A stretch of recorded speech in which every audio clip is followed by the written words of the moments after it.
V zadnjih letih se tudi gospodarstvo izboljšuje v tržiški občini. Ja, res je, po slovesu in pa propadu gigantov in pa podjetij, ki zaradi različnih vzrokov niso zmogla poslovati pozitivno, zdaj beležimo novo, svetlejšo, lepo dobo. Brezposelnost je za tržiške razmere rekordno nizka. Ko je prenehal poslovati Peko, smo imeli okrog 680 brezposelnih, danes jih je več kot 200 manj. Številna podjetja se nam oglašajo, da težko dobijo nove sodelavke in sodelavce za razširitev proizvodnje. Vrsta podjetij, ki so se potegovala za gorenjsko gazelo, je bila dolga.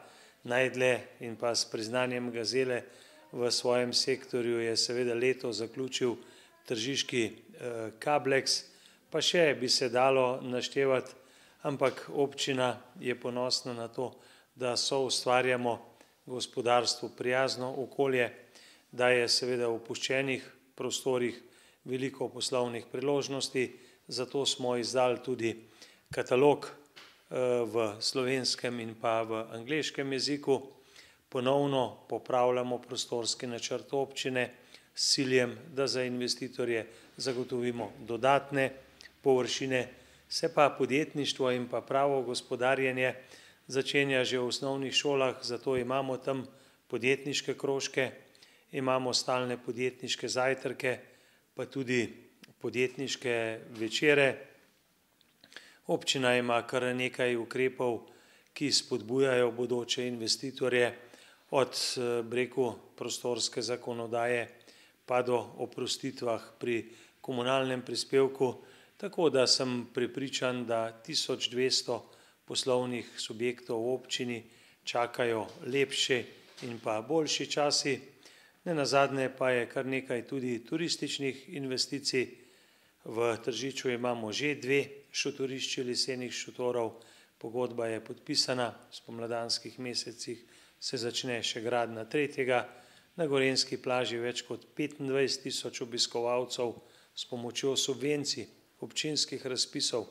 Ta trenutek v občini premoremo že 500 nočitev, no in temu so ustrezno prilagojeni tudi rezultati letošnje turistične sezone, ki je bila izjemna.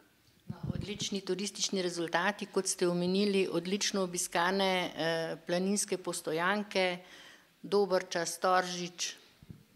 Ja, res je, mi Tržič radi oglašujemo in pa promoviramo kot razkošje poti, ker prav vsakdo od naših obiskovalk in obiskovalcev lahko najde svojo. Seveda, glavnina naših usmeritev je vezana na pohodniški turizem, gorsko kolesarjenje, ob tem pa ne zanemarjamo takih naravnih biserov, kot je Dovžanova soteska ali Šentanski rudnik, pa seveda mestno jedro, ki je muzej na prostem sam po sebi, da o muzejskih zbirkah, ki se prenavljajo že vrsto let in so vsak dan bližje obiskovalkam in obiskovalcem, ne govorimo. V Tržiču je tudi dom Petra Uzarja, ki je letos res ob svoji obnovi v slikoviti novi podobi zasijal v vsej svoji luči. Ja, res je, to so javne stavbe, pa naj se bodo lokalnega ali pa državnega pomena, ki služijo vsem, in zato je vsaka pridobitev tam še toliko bolj pomembna, dragocena. Poglejte, v domu Petra Uzarja so pod vodstvom nove direktorice gospe Ane Marije Kejžar naredili res neverjetne korake naprej. Radi rečejo, da so hiša prijaznih ljudi, s tem se strinjamo, zagotovo so pa v letošnjem letu postali tudi lepo urejena hiša prijaznih ljudi, širša avla, prostori demence, objekti slovesa, pa grede visoke grede na prostem, klopi in še kaj.